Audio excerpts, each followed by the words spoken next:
West Ham were in dire and desperate need of a performance. History tells us that sometimes when we go to Tottenham away, it brings the best out of us. Not last year, but we'll sweep that to the side.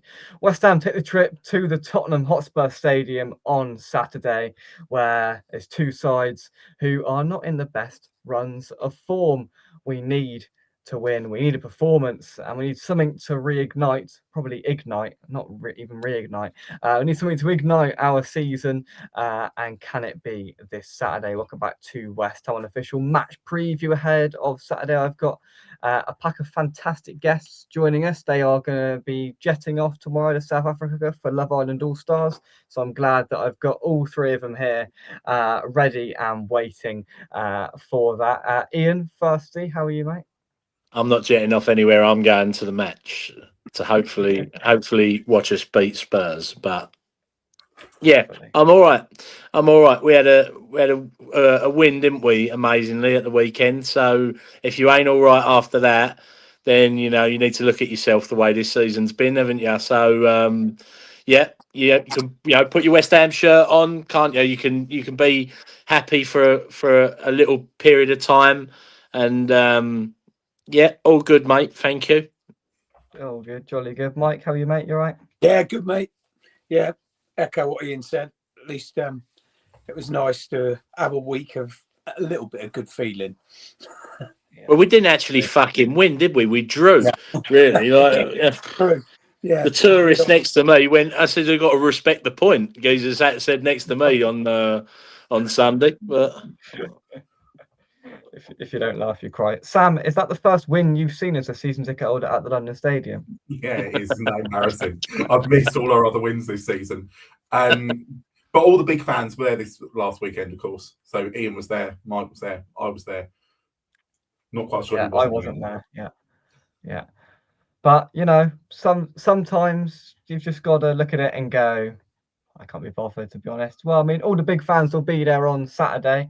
I'll be there. Ian will be there. Sam will be there. Mike, are you there? I've got to work, mate. I could have went. Do you need an hand? To be totally honest, I don't work very many Saturdays now. Yeah, and I should be working anyway at my bloody age, I know. But well, yeah, 89. You should be packing it in, Mike. Really. I don't work, so I've got to do this one. What's happened to your voice, Mike? Has that been lost with West Ham's win or what? I was shouting on Sunday, but I've got it. I think I've just about gained it back since then.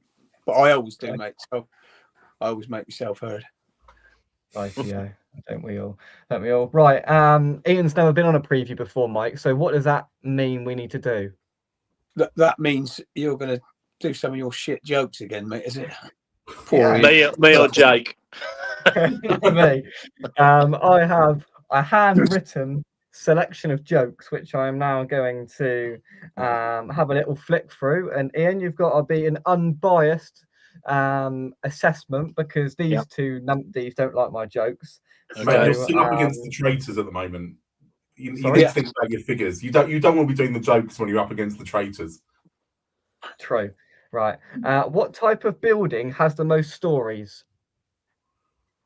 No, go on. Library.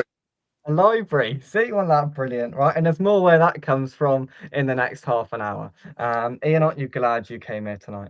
Is that a good one, a bad one, or a medium one? Well, that's probably pretty par for the course, Ian, to be truthful. Fucking hell. I'll try and think of one. I'll try and think of one before we come off here. So. All right, okay. Might be filthy. I'll tell you what, yeah, that's the trouble with mine. I'll tell you what, this was my intro, right? And it's been nicked. We haven't even deliberated about this in the break between the traitors, but that was literally what I was going to say, but I couldn't say it because somebody had already put it in the chat. So yeah, we'll talk about Lucas Paqueta before we go anywhere. So yesterday he was on strike and didn't want to play for the club. Today he's training and does want to play for the club.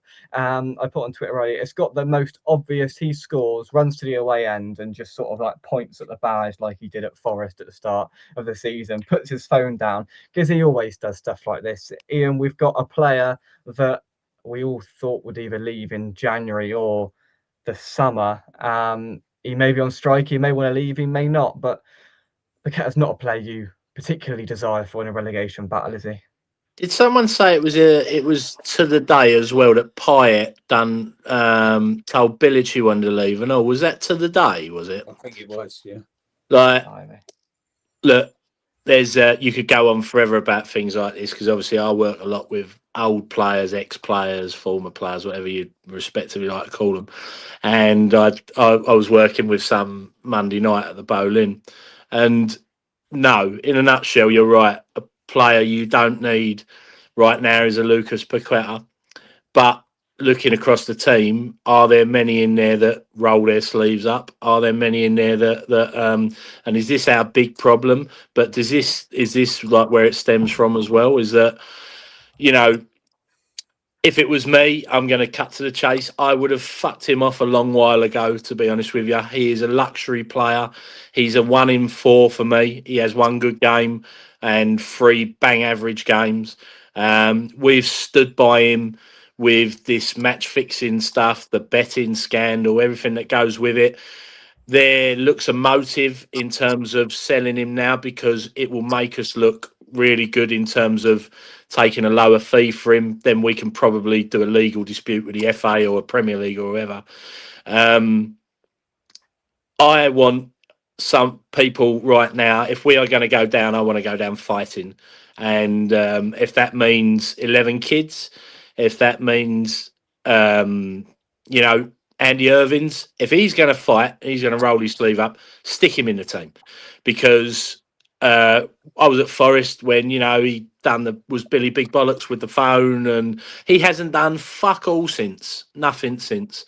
And, you know, we can talk about recruitment, where it's all gone wrong and everything like that. There's a big start there, and I'm probably having a real rant here, but I would have fucked him off a long while ago and just got as much money for him as you possibly can. And people are going, no, he's our best player, he's our flair player, and everything that goes with it. He's got 1 assist. And I would much rather, as I said, get someone's got to look around that dressing room, Jake. Someone's got to take the onus. And we've had this before, even in teams when we've gone down, where they've looked around and they've gone, I'm not going to have the piss taken out of me. Who's going to come with me? Who's going to fight for this club, fight for these fans and fight for this badge? And I don't see too many. In fact, I don't see any, if I'm being honest. And I love Jared. But there just seems to be a complete lack of a little core of a team. You know, when we went down in 2002, obviously Roder, I think he'd had a brain hemorrhage, and the senior players, your Sinclairs, your Lomasses, your Don Hutchinsons, they orchestrated getting Brooking in as a caretaker manager, and we nearly pulled it off.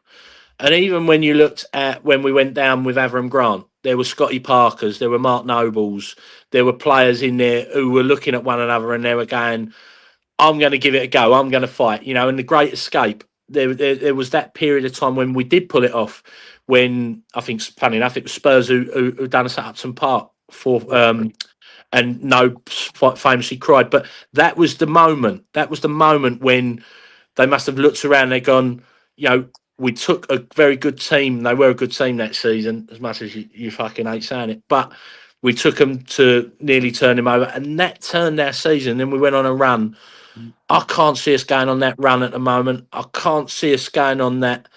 You know, who is there who's going to look at the others in the eye and go, see that lot out there, right? If you give an ounce for them, you know, are you in or you're out? Because if you're not, put your hand up and fuck off now. I'm sitting in reserves for the rest of the season. And it maybe sounds brutal, but that is, I think, what the fans are finding with all the other stuff that's going on, with all the other noise, which is adding insult to injury. But with what the fans, I think, are really finding hard to take at the moment is they just look, there's obviously a confidence issue. At the end of the day, people are getting played because they have to be played. We ain't got anyone else. It's not their fault. They're not up to the levels and they're not good enough. And their confidence is shot to pieces. But they've got a job. They've got a job. I said to Dixie on Monday night. He said it to me in the car. He went, it's their fucking job. You know, that's what they're paid for. Roll your sleeves up. Get on with it. Or fuck off. Go in the reserves for the rest of the season. because that's the thing with it is sorry, and like where you sort of look round that side and you look left and you look right in that big dressing room and you think, well, I look left and I see Mavropanos, and I look right and I see Kilman, and I look over the road in the dressing room and I see Rodriguez, and that, Sam, is where our big problem is you've got Paqueta, you add into this as well, there's noise going here, there and everywhere, and there aren't, as Ian said, there aren't those players that are going to roll their sleeves up with the quality to get us out of it and the desire to get us out of it. And this game on Saturday is your prime example where we're going to see if these lot actually give two hoops. I don't think they do, but we're going to see against Spurs, deep in a relegation battle, Sam, are we going to show up? Are we going to be able to do it? I think we saw after the Forest game, and it might have been the first time that I'd seen it. There were some players that actually showed some emotion, and it wasn't all of them, but there were players there that were genuinely, you could see it, devastated by the result. And okay, we'd lost the game at the end. We can go into the fact that Somerville's goal should have stood, their penalty was offside. Like, there's a whole load of other things we could go into around that. But you could see there are players that were devastated. What bothers me is we've got a total lack of leaders. And then we've got this changing room that is so leaky that you half expect to find out who farts in the changing room on the back page of The Guardian tomorrow. Like, I've never known a leakier changing room. And it might be that it's just made up. And I think a lot of the stuff that goes online now, they know that West Ham fans, probably more than any other club in the Premier League, maybe up there with Chelsea, Man United, but whatever you publish, West Ham fans are going to go there and click on it. Oh, this is happening, that's happening, someone's not happy about this, someone's not happy about that. But I genuinely believe that a lot of that is true. Well, it's leaks that are coming out of the club. Whether there's any substance to them or not, I don't know. But they need to find who these leaks are. I don't care if it's playing staff, it can't be management staff, because it lasts from era to era to era to era, or whether it's other backroom Mike's the one that's leaking it all. That's what I say. Mike's been leaking it all. It may well be Mike. But bring something to the channel, Mike. We want the exclusives here. Yeah. Let's have Mike, for God's sake, give me an exclusive. Don't give it to Jacob Steinberg. Let's have it here. Like, we know you're Moyes' brother and we know you've still got ties with it. You could at least give the exclusive to me, not get paid off by all them lot. I wish, mate. Honestly, we're signing Jordan Hugel back. With all the bubbles. Mate, honestly, no. I get my little bit of inside info, but it's not a lot. To be totally honest, mate, I echo all them sentiments. The lack of leaders. Yeah, I remember that Spurs game so well, 4-3-1. But we did that day, with the likes of Tevez and that. You just had a bit of hope then. Yeah. But I'm struggling to find that hope now from what the bunch of players that we got now. I really don't see it. The leaders there are just non-existent. The leaders we had are gone. Guys like Alvarez, Kufel, those sort of guys. Creswell. Creswell's another one. You want them in the trenches. Yeah, you want them in the trenches with you. We've lost all them, and we haven't, as I keep saying, we haven't upgraded on any of those. And that is a big, big problem. I could just say, one of the big concerns is in terms of the players, and again, it goes back to recruitment, the ones that we got rid of in the summer. The Fabianskis, and we got him back. Yeah. Could be captain. Fabianski. Gives a shit about the club. Creswell could be captain. Knows what is. Kufal could be captain. Yeah. All right, Ogbonna retired, but was captain. Zuma was captain. Craig Dawson could have been a captain. Now you're looking around 22 people, and you're sitting there, and they're all interchangeable. And to me, I only look at one person and think he could be captain, which is Suchet. Yeah. He's the only one I look at because I think he understands the club. I think and all right, he's Marmite. I think Thomas Suchet now he's evolved to be Marmite. People love him or they hate him, which is a little unfair because I think he's given a lot to our club. But what a bad position to be in to look through 21 odd players and no disrespect to the kids, you can't make them captain. No. You can't make Freddie Potts captain. No. You can't make Ollie Scales captain. It's not fair. No, but when you're looking across that volume of players and us as fans, if we can fucking see it, it ain't reinventing the wheel, is it? I mean, like you're sitting there going, surely there's a cut. We're digressing the Paqueta tip, but what I think of that because I've got short term dementia. But what I was going to say is the first thing January we buy 2 forwards. How on earth have we not dipped in for a fucking centre half of any sort of description by January the 1st to give us any hope? Because if anyone gives us an inch of hope, it ain't with that back four. No chance. No chance. And question marks over the goalkeeper at times because, Cross is he's dubious to say the least. But when we've gone and signed the Paolos and fucking, Carlos Kickerballs and everything like that. But why are we not just saying, right, the problem is I need a decent centre half.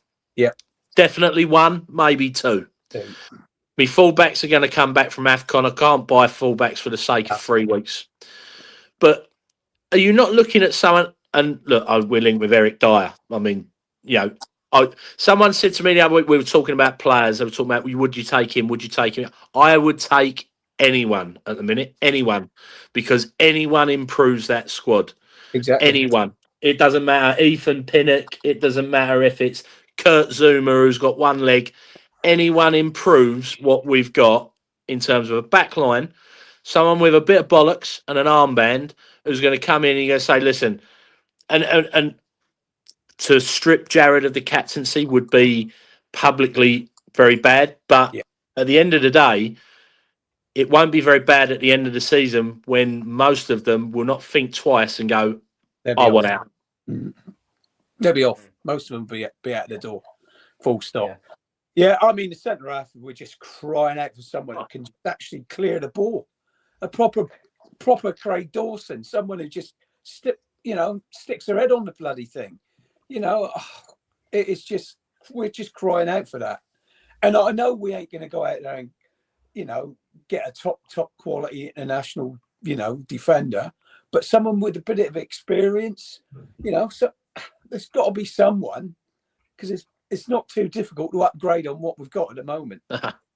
No, exactly. And Craig Dawson was at one of the games, and you all know my unwavering love for Craig Dawson. And I was like, you just bring him back. It's not much worse than what we've got there. It would do us worse. We've gone. It would not do any worse than what we got. And like people were laughing about Eric Dyer, and I probably was a big critic of him, for obvious reasons because of the team he played for. But joking aside, he would be an upgrade. I'd snap someone's right arm off to take him at the moment because he'd be better than what we got. Full stop. Exactly. And that's where we're reaching a point where, Sam, it felt with recruitment, we were like, right, we're not scoring any goals. Let's just sign some strikers. So we signed 2 strikers. They sat back and went, oh, that's our job done then. And there hasn't been one transfer rumour about anybody else since, Sam. And we need defenders, and we've currently got substandard ones. It's so strange because we went into the window and I think we all thought we'd sign a striker. We had to sign a striker, and we thought we'd all sign a centre-back. And then we signed 2 strikers, which I don't think anyone saw West Ham signing 2 strikers. And there were all these links to Charlie Cresswell, who I think would be a really good signing for us. I know he's a bit on the young side, but he's got some experience. He's played in Europe. Sort of player that probably would stick with us if we went down, as long as it was only for a year. I think he'd stick with us. I think he's led the under-21s as well, the England under-21s. I think he's captain them. I might be wrong on that. But he knows what winning is. And I think that would be a really big thing. But that's just gone so quiet. And whether that's because he's not going to go anywhere or whether it's because he's going to a bigger club, I don't know. I wasn't sold on Dyer. And then I was watching your show last night with Sean, and Sean absolutely sold him to me. It's not often that I agree with Sean. I think that might be twice ever. But I did last night. Yeah, I think he could be a good player. And again, he's someone that could be a leader. And I don't think he'd be very popular if we stripped Bowen of the captaincy and gave it to a former Tottenham player. But at the same point, even if he was just there on the pitch doing some of that leadership stuff, he doesn't have to have an armband to be a leader. You don't have to have the armband to be that voice on the pitch. We see it with Souček sometimes. He'll do it, don't we? That he'll sort of be the de facto captain, even though he's not the captain. But surely we need to stop being linked with more second choice, third choice keepers. We've got 2 second choice keepers. We don't need any more second choice keepers. Unless we're going to go and sign a proper first choice keeper for 20, 30 million, let's move on from this whole nonsense about signing another rubbish keeper and actually put some effort into the defence. And I really thought this week, with whatever's happened to Mavropanos at the weekend, that we would have signed someone probably by now. Even if it was a loan, even if it was Dawson on loan until the end of the season. I think he is still on the books at Wolves, I think. But even if it was something like that was just a panic signing, I thought we'd have done something. And what's happened to Igor? Does anyone else happen to Igor? Like, what's happened to this guy that was apparently good enough to replace Mark Gahey? We signed him, and he can't get into a team ahead of Max Kilman and can't get on the bench ahead of Golan Bakis. Like, what's happened to him? The funny thing was as well, the game he did play, I think he started the Bournemouth game, didn't he? Yeah. Which was 45 minutes where I didn't think he'd done nothing wrong really in terms of literally ball coming into the box, he'd hoof it out the box, and you think that's probably the kind of centre half we actually needed. But second half, the entire team was shit, and factors about the weather and. I hate to make excuses for him and everything that, but it was a horrendous day in terms of that. All the goals coming down one end, but how did he go from that? And you walked off of that, and this is the thing that I think leaves a lot of question marks. And I hate sacking managers, I really do. When that's not what West Ham are about. Keep changing the manager at a drop of an hat, but the questions that are coming, there are more questions than answers in the Nuno era. In terms of, we'll look back at the Brentford game, we'll look back at the Leeds game when he plays Ollie Scales at right back, and then 3 days later he admits the mistake in the first half at home to Brentford. 3 days later he does it again, and then the Bournemouth game where we retreat for 45 minutes and we throw a 2-goal lead away. And going back to a different point. When's the last time a manager came in? And these are very, very high paid players. And all right, to bring him in without his coaching staff was, again, madness from above to even attempt that. To say, well, you can come, because, what I do with ex-players, and I've talked a lot with Alan Kirbishley, who's a great font of knowledge in terms of managing at 2 different clubs like Charlton and West Ham, and having his coaching staff there, Mervyn Day, and all the different coaches he leaned upon to be the good cop to the bad cop, or to work with certain players. When's the last time we had a manager who improved the players we had? The John Lyall era, you talk to them players. If you didn't improve under John Lyall, you looked at yourself as a footballer, because he would do everything he could to improve you as a footballer. The Graham Potter, he never improved anyone. I'd say David Moyes improved some players. I think he did improve a lot of players, especially first time round under people like Arnautovic. But when you look at managers, and Lopetegui, did he improve any players? No. They've deteriorated, if anything. Graham Potter, have they improved any players? Like managers now, he's the manager, he's not the coach, he's not the manager. You've got a set of players. You're meant to be working with that set of players. If he, as a defensive manager, has come in and can't try to attempt to improve some of them players, he needs to fucking look at himself a little bit more as well. Because if and as I say, confidence, I totally get that. Max Kilman looks shot. He's shot. I mean, if Crystal Palace are serious with a bid, fuck me, their recruitment needs looking at more than ours. Because if they're going to lose Mark Gahey on a free and replace him with Max, but it might be what the boy needs. It might be the cat. Because if you talk to Wolves fans, they loved him. I worked with Alan Devonshire. He loved him. But obviously lower level Maidenhead and places like that. But the boy is shot.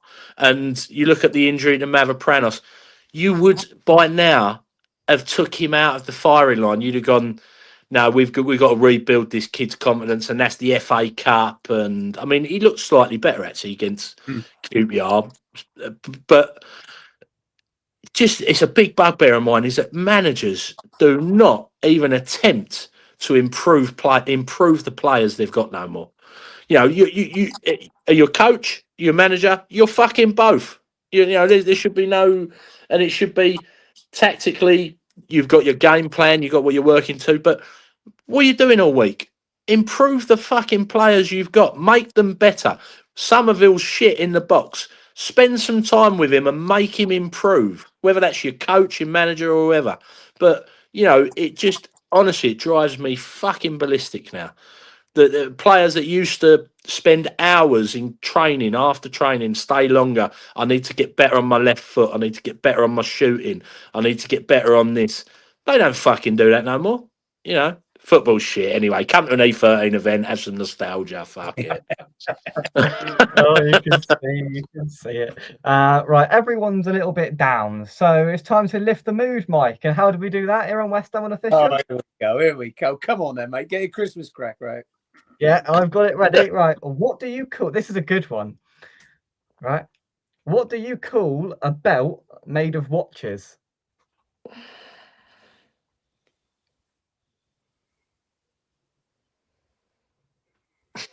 A time summit. I don't know, mate. Go on.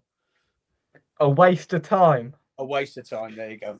Waste of time. Yeah. Waste of time. Hold on. Yeah. There we go. That's one of your better ones, Jay. That's one of the better ones. Yeah. I might watch the fucking highlights from Sunday at this rate, to be honest with you. honestly. Right. Right. We will go on to some predictions then. Spurs are a side which are pretty indifferent, like we are, Sam. So this could be absolutely anything. I said this to Sean last night. It could be, you know, they could put 3 past us and we wouldn't, you know, that's just what it is. But it could be tight and you wouldn't be shocked if we went and got something there. So it's a tough one to predict. And Sam, you've got the best option by selecting your prediction first. I don't know if it is the best option.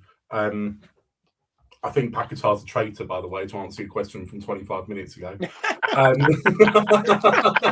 don't think he's a fake. I can't predict us losing to Tottenham because it's like I might not be allowed back in the London Stadium. So I'm going to go 2-1 West Ham, but I'm not confident with that. You'll probably be invited back to the London Stadium if you predict us to lose, to be fair. But, you know.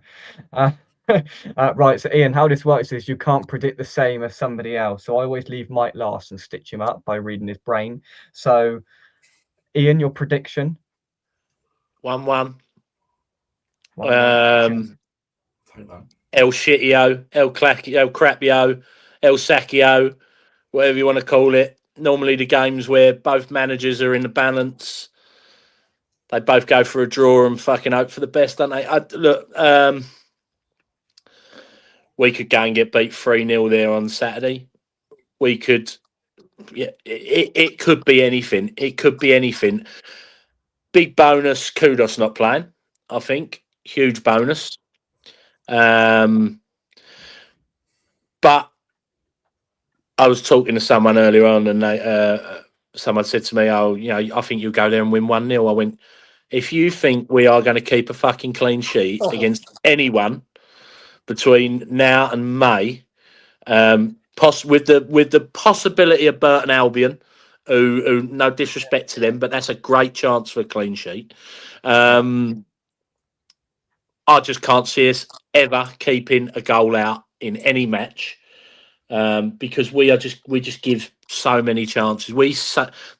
Jake, look back at the goals we've shipped this season. They're so fucking soft.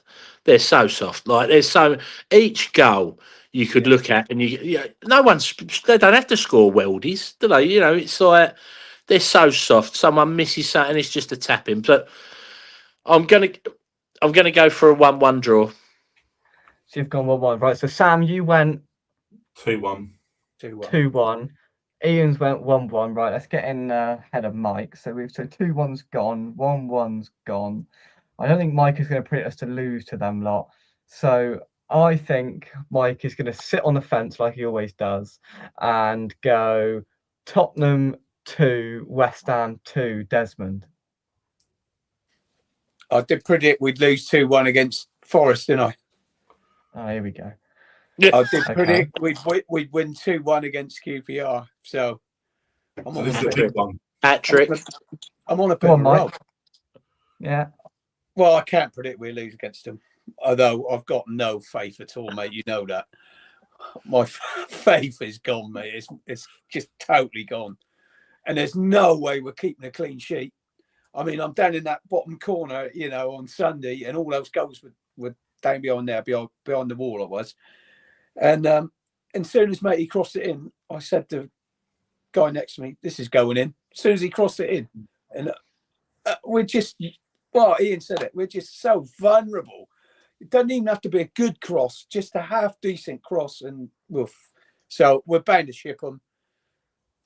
I'll say we win 3-2. Oh, 3-2. 3-2. That'll be 3 good. goals for West Ham. Fuck me, you won't get that before the end of March. And I'll tell you why. Because we haven't had a lot of luck. I mean, True, very true. We are due, surely, a bit of luck. One of theirs gets sent off, or, you know, something, a deflection goes in the other corner. I mean, Sunday, let's face it, their keeper had, he was like Gordon Banks, wasn't he? I mean, he was a good goalie, by the way. We'll probably sign him. Jake don't know about it. Joking aside, he had the game of his life, and we could have scored 5 or 6. We were still shit, admittedly, but we didn't have a lot of luck. I think we're due a little bit of luck. I really do. And fingers crossed. And now I've got to have a little wedge. I'm going to have a wedge on that, ain't I? Oh, well, there we go. Right, so Not Mike's a put bit too much on it. Yeah, I would. A whole Yeah. pound on it, I think. That's your pension, Mike. So I wouldn't be squandering that like that. He's all right. He's going to work Saturday. You can have double or nothing. Yeah. Right, it's time to leave you on a high, isn't it? The third and final joke of our match. People managed to fit 3 in 33 minutes. That's good. Right then. So why can't you play games in the jungle? You got me with this one, Jake. Come on, then. Because there's too many cheaters. Oh, fuck. So good, honestly, so good. I do come here just to see everybody's just complete despair at my amazing jokes. So come back next week for more of my amazing jokes. And before we go, right, Ian, you mentioned an E13 event, and I've multitasked because men can do that. I've multitasked to create a picture. I haven't, you sent it to me. So Ian, talk us through this before we go. Yeah, we're doing and first event of the year. Our first event, we go to other people's clubs, but couple of real mates. It's Senrab meets Upton Park, so people know about the famous club Senrab, who the players they've turned out over the years. They turned out a couple of our boys. Funny enough, both of them played for Spurs and both of them played for West Ham as well. So, but yeah, the last man to score for us in the FA Cup final. I'm sure he meant that cross, but Paul Konchesky and Bobby Zamora, who fired us up against Preston North End.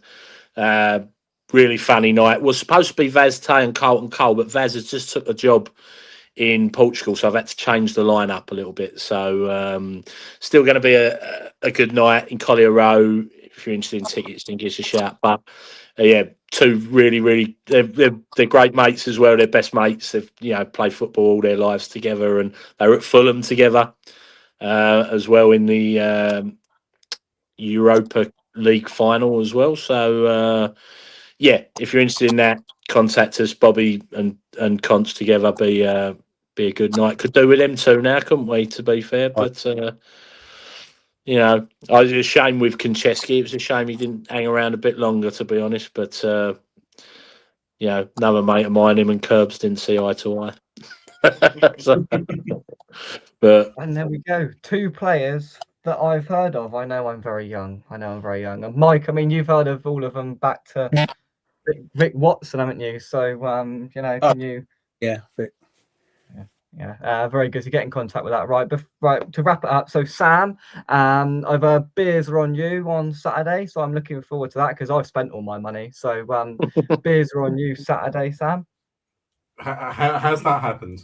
How's that been worked out? Well, that's not a shop, Sam, is it?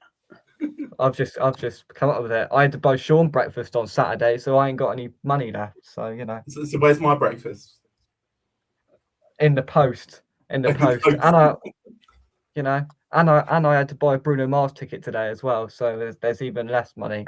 I could tell you a good, quick Liam Brady story about Tottenham in an interview, but it's a little bit anti-Semitic. Is that, or I mean, Let's leave it. Shall we? Let's not get me banned from history, Ian. Yeah, shall we? Yeah. You are talking to ask me hopefully. Saturday. I'll tell you in the concourse. Yeah. All right, there we go. Yeah, because you are talking to a sort of up and coming sports journalist who doesn't want his career damaged before 19. You know. Too fucking late, mate. You've had me on the show fucking 5 times now. They go back on that, you're fucked. We live life on the edge, don't we? But to be fair, if they see my jokes, no one's signing me up anyway. So definitely. And you can't say the Y word, by the way. No. You just got to call them pricks. Oh, dearie me. There we are. Right. Sam, Mike, Ian, thank you very much. Indeed. I'll see you proper fans at the Tottenham Hotspur Stadium on Saturday, or as other people call it, they've got to work, you know, whatever that is. Hey, you'll know about that one day. That work thing. Yeah, I know. Yeah. Not yet. But all of you've got to go out to work so you can pay your tax. So I get my student loan money. So all of you crack on, you know. Yeah. And tell you incredibly good jokes as well. Yeah, exactly. And exactly. Go on, Sam. What was that? So when you're on your Gary Lineker money, you'll have to pay it back, won't you? Well, I'm sure we can come to an agreement, as they all do, you know. But it is what it is. So yeah, right. Thank you very much indeed, everybody in the chat and everybody here. Thank you very much indeed from us. Come on, you Irons. And if you've not been inspired by that West Ham chat, I don't know what the hell will ever inspire you, to be totally honest. But from us, come on, you Irons, and we will see you soon right here on West Ham Unofficial. Thank you very much. We'll see you at Tottenham on Saturday. I can't wait. Bye-bye.